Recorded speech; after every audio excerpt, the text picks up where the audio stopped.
Ano ia natano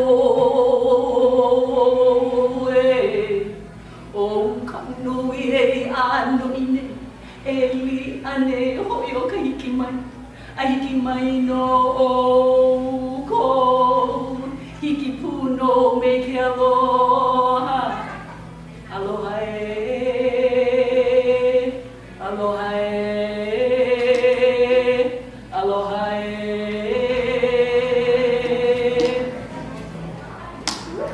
my Hawaiian.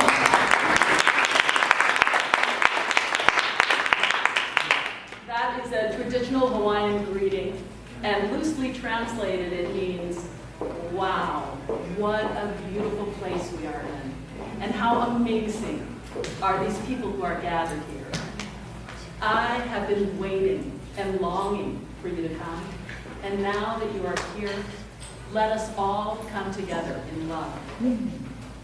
I'm so grateful for the time that I spent in Hawaii, especially when I was there in the late 70s, because I got an exposure through hula to a culture that is so very different from our own.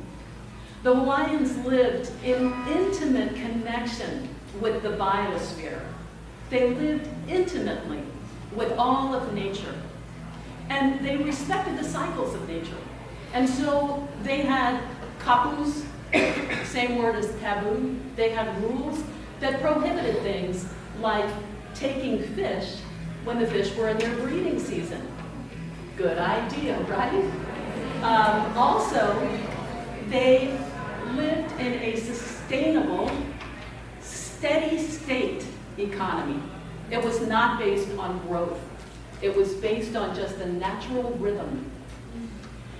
Also, they had no concept of the possibility of ownership of land or of a stream, of a forest. To them, that was totally incomprehensible. And their idea of wealth was not based on acquisition of goods. Status, rather than wealth, went to someone who contributed wisdom, kindness, and skills for the betterment of the community. So it's a very different way of being.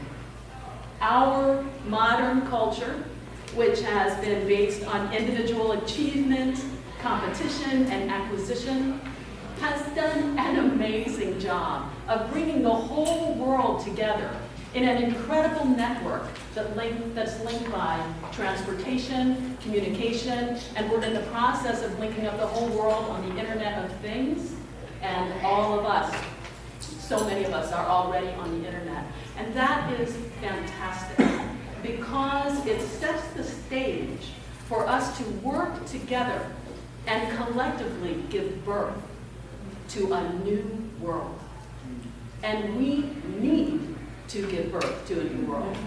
Why? Because in the process of getting to where we are right now, we have killed millions and millions of species. We've upset the balance of nature, and we're on the way to maybe extinguishing ourselves along with all the other species that we've passed. And so we have to make a change. As a nation, our political and economic system also is no longer giving us the outcomes that we so dearly want. If you stack up the United States along with all the other developed countries in the world, many people don't know that the United States comes out at or near the bottom on many important measures, including health, income disparity, education, incarceration, social mobility, and the environment. On a per capita basis, we are the biggest contributors to global warming. And we are not, on a per capita basis, the highest producers in the world. That honor goes to Germany, On a per capita basis, they are the most productive in the world. And they can also, at times, produce up to 75% of their power from the solar grid that they have on the rooftops of their residential homes. That's amazing. So they are way out ahead of us.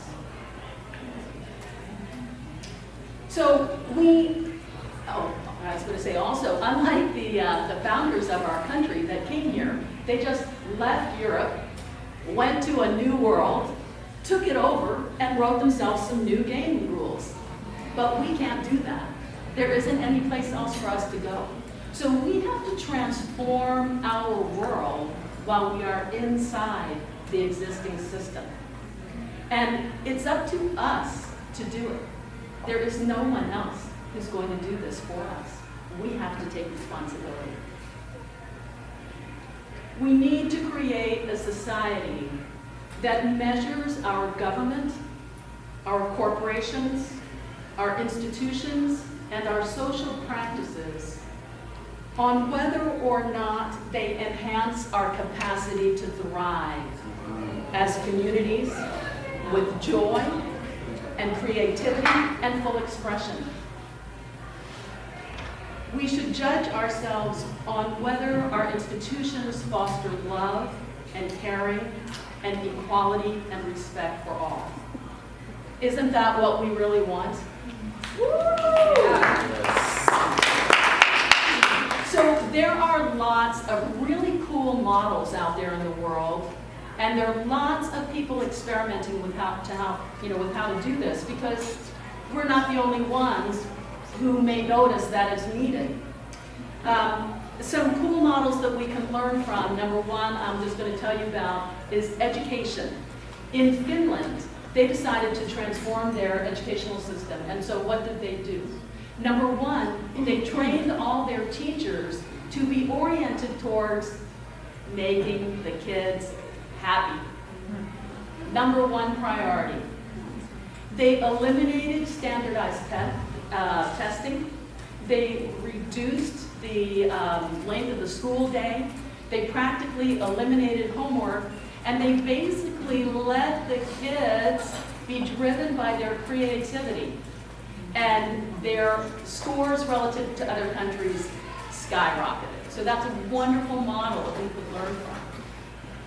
Another model that we have comes from our own country, where recently you guys might have seen a different video of this that went viral.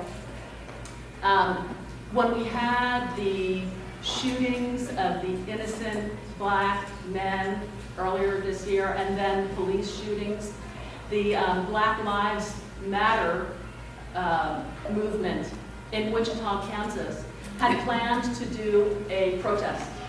And instead, does anybody know what they did? They reached out to the police department and got together with them and had a barbecue. And I want to show you a little bit of a video that was done about that.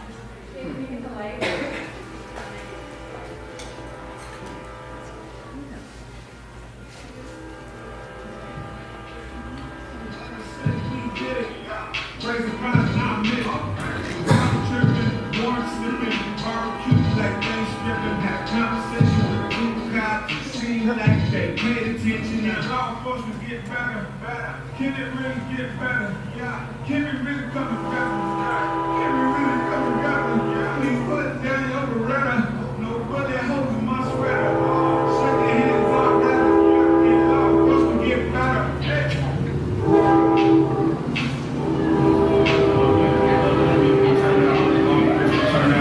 Conversation with law enforcement, opportunity provided to take up grievances with law enforcement within our community. This is a great first step, but it is just the first step.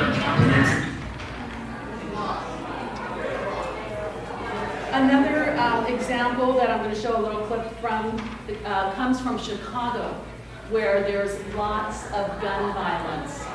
And a man who lived in Chicago had been working in the public health field.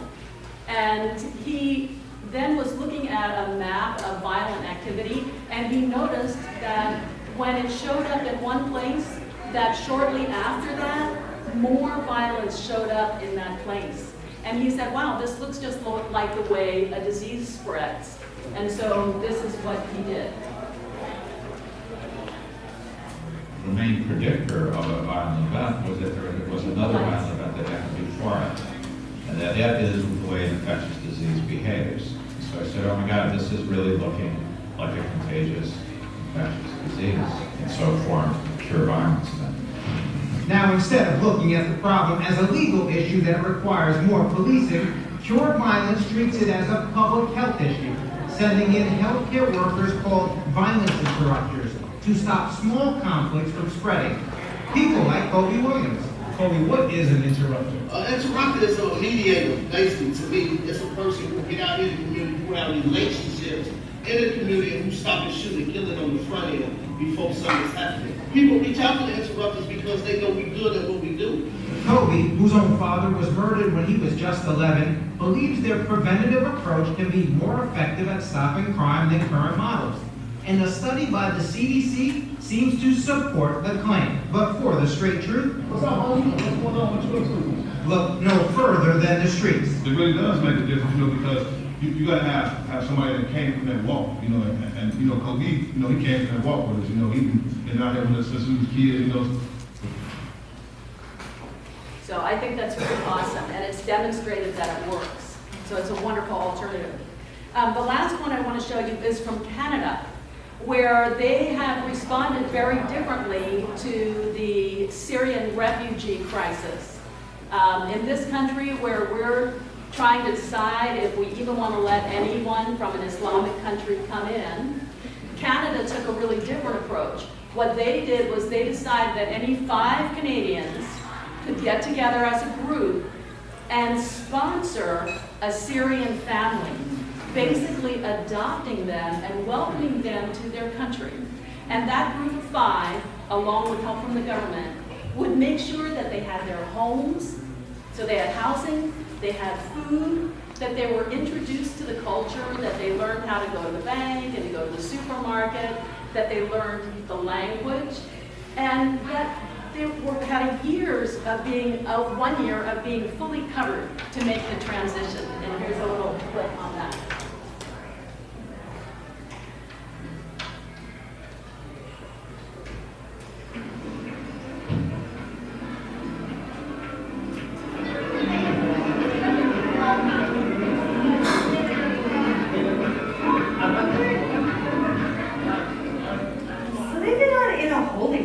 For quite some time. And I think that contributes to their longing to be active in society and just be engaging in day-to-day life without any hindrances. Realistic expectations include them being able to feel like they are a part of this country, that they find a home here, and that they can sustain themselves and live comfortably in Canada. I think they want to make this their home.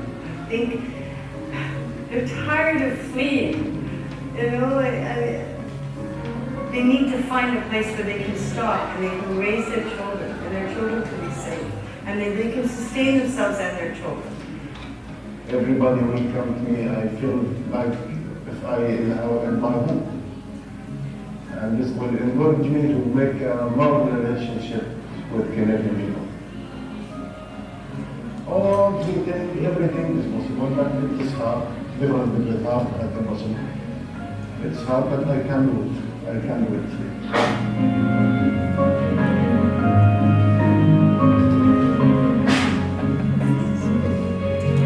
So did anybody notice any common threads in all of those things?